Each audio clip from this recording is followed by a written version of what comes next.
ونفخ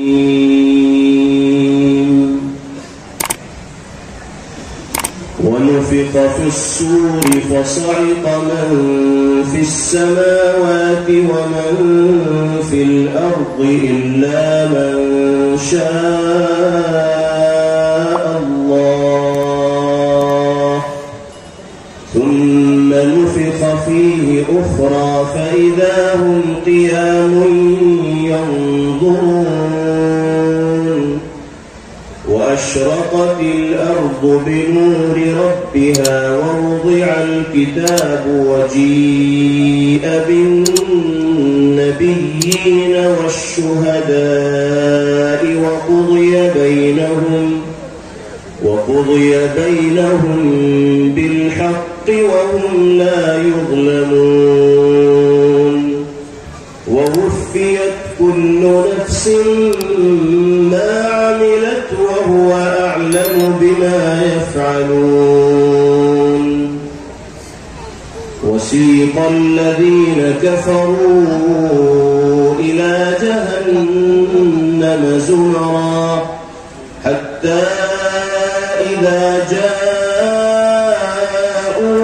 فتحت أبوابها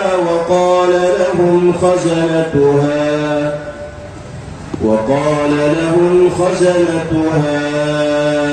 ألم يأتكم رسل منكم يتلون عليكم آيات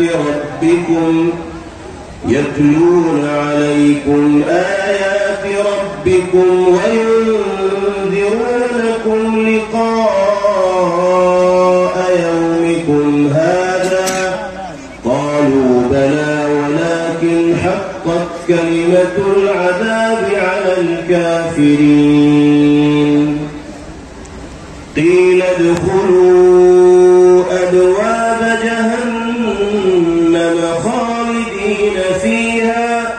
فبئس مثوى المتكبرين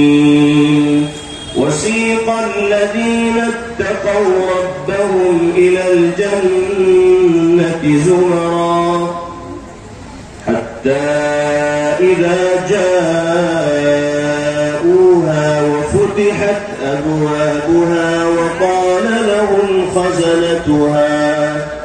وقال لهم خزنتها سلام عليكم طبتم فادخلوها خالدين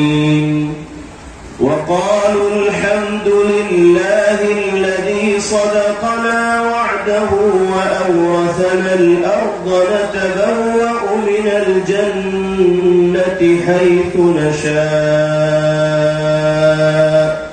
فنعم أجر العاملين وترى الملائكة حافين من حول العرش يسبحون بحمد